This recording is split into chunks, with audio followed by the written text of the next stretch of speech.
శ్రీ సత్యసాయి జిల్లాలో మాజీ ముఖ్యమంత్రి జగన్మోహన్ రెడ్డి గతంలో చేసిన నిర్వాహకంతో రాష్ట్ర ఆర్థిక పరిస్థితి దెబ్బతినడంతోనే మెడికల్ కాలేజీలపై పీపీపీ విధానం తీసుకురావాల్సి వచ్చిందని కదిరి ఎమ్మెల్యే కందికుంట ప్రసాద్ మండిపడ్డారు.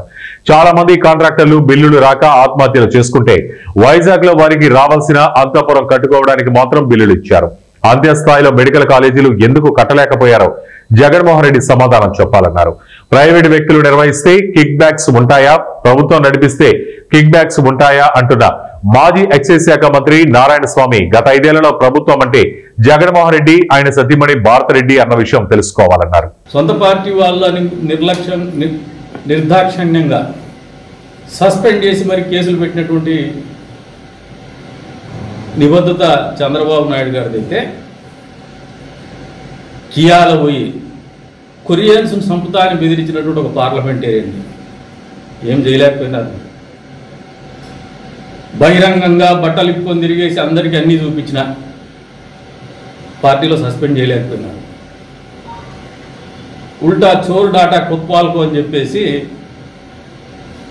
ఏ భాష రానటువంటి వ్యక్తిని, ఆయనకి ఒకటే ఒక భాష వచ్చు, వల్గర్గా బూతు భాష, అసభ్య పదజాలము, అనాగరికంగా మాట్లాడటము, అనాగరికంగా బట్టలు లేకుండా తిరగేసేటువంటి ఒక వ్యక్తిత్వం ఉన్నటువంటి వ్యక్తిని మీరు అధికార ప్రతినిధిగా నిర్మించుకున్నారా జగన్మోహన్ రెడ్డి గారు? మీ పార్టీకి, రాష్ట్ర పార్టీకి.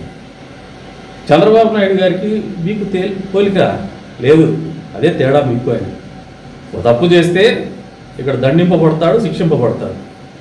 మీరేమో అధికార నువ్వు ఒక కంపెనీ పెట్టుకునేవు, మొబిలైజేషన్ అడ్వాన్సులు తీసుకునేవు, నీ వ్యవహారం నువ్వు వాడినేవు, 5 ఏళ్ళు నీ జలసాలు నువ్వు చేసుకునేవు, ఒక ఆఫీస్ పెట్టేసినావు అనంతపురంలో. నువ్వు నీ తమ్ముళ్ళు అంతా కలిసి హోల్సేల్గా మామూలుగా బిజినెస్ మ్యాన్ ఏదో సినిమా వచ్చింది, దాంట్లో ప్రతి ఒక్కరు కూడా కప్పం కట్టుకోవాలన్నట్టు ఒక కార్పొరేట్ ఆఫీస్ ఓపెన్ చేస్తాడు. ప్రో క్యాష్ రెడ్డి నువ్వు చేసింది అదే. నువ్వు నీ తమ్ముళ్ళు కలిసి ఒక ఆఫీస్ పెట్టినారు అనంతపురంలో. ప్రజలు మర్చిపోరు, మేము కూడా అప్పుడప్పుడు గుర్తు చేస్తూ ఉంటాం. చరిత్ర అనేది చెరిగిపోదు. ప్రో క్యాష్ రెడ్డి చరిత్ర ఎప్పుడు కూడా సాక్ష్యంగా నిలుస్తూ వస్తుంది. నువ్వు ఈరోజు నాకు ఇల్లు కూడా లేదంటావు. ఇవాళ రేపు కామన్ సెన్స్ లీడర్స్ అందరూ కూడా గమనించుకోవాలి. ఒక ఎలక్షన్ జరిగితే ఎంత పెద్ద ఎత్తున ఖర్చు అవుతుందో అందరికీ తెలుసు. నువ్వు 3 ఎలక్షన్లు చేసినావు, వాళ్ళు 5 ఎలక్షన్లు చేసినారు. ఇది కోట్లతో వ్యవహారం, ఎవరు ఒప్పుకునే ఒప్పుకోకపోయినా. ఈ కోట్లతో వ్యవహారాలు చేసినప్పుడు 3 కోట్లు కారు కొంటే ఏమవుతుందా?